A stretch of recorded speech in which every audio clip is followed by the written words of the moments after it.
राज्याच्या अन्न व औषध प्रशासन विभागाच्या आयुक्तपदाचा कार्यभार धडाकेबाज अधिकारी तुकाराम मुंढे यांनी हाती घेतल्यापासून त्यांनी या खात्यातील गैरकारभाराला लगाम घातला आहेच. पण अन्न व औषध प्रशासन खाते सर्वसामान्यांच्या मूलभूत हक्काशी निगडीत असल्याने तुकाराम मुंढे यांनी अन्न भेसळ प्रक्रियेतील गैरबाबी हटविण्याच्या दृष्टीने प्रयत्न सुरू केले. योगायोगाने नाशिकचे नरहरी झिरवाळ हेच या खात्याचे मंत्री असल्याने नाशिकच्या दृष्टीने तरी ही बाब भल्याची म्हणावी लागेल.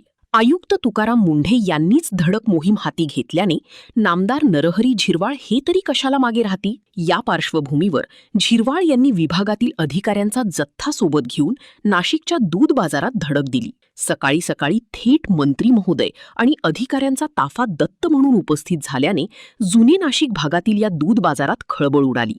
यावेळी अधिकाऱ्यांनी जागेवरच दुधाच्या प्राथमिक तपासण्या सुरू केल्या. दूध बाजारात रोज किती दूध येते, किती दुधाचे वाटप होते, शिल्लक दुधाची वासलात कशा प्रकारे लावली जाते याची माहिती घेत मंत्री नरहरी झिरवाळ यांनी दूध विक्रेत्यांची यथेच्छ हजेरी घेतली.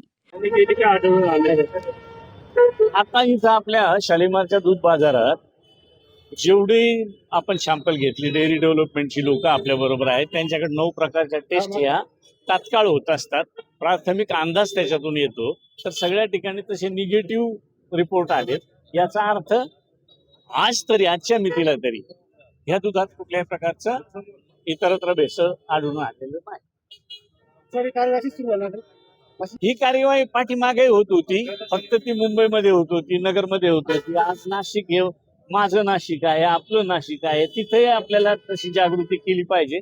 म्हणून आजपासून पुढं कायमस्वरूपी अशा पद्धतीची कार्यवाही केली जाईल. आपण दूध विक्रेत्यांना मी सूचना म्हणजे त्यांच्याकडून एक माहिती काढली का आज किती लिटर तुमच्याजवळ दूध आहे, तर त्यांनी सांगितलं 4,000. काल किती होतं 3,500. तर त्यांनी सांगितलं नाही 4,000 होतं. याचा अर्थ आज उद्या परवा म्हणजे कमी जास्त जर झालं तर त्याच्यात समजायचा एक दिवस गाय म्हैस जास्त दूध देते आणि एक दिवस कमी देते का, म्हणून तोही अंदाज बरोबर लागतो. धन्यवाद. यावेळी ठिकठिकाणचे दुधाचे सॅम्पल जप्त करण्यात आले. यापुढेही ही मोहीम सुरूच राहणार असून जनतेच्या आरोग्याला प्राधान्य देणार असल्याचे झिरवाळ यांनी स्पष्ट केले. एकीकडे आयुक्त तुकाराम मुंढे यांनी संपूर्ण राज्यात मोहीम राबवण्यास सुरुवात केली, तर दुसरीकडे मंत्र्यांनीही छापे टाकण्यावर भर दिल्याने नागरिकांमधून समाधान व्यक्त होत आहे. तर भेसळखोरांचे मात्र धाबे दणाणले आहे. गुड्डू शेख, दिशा न्यूज, नाशिक.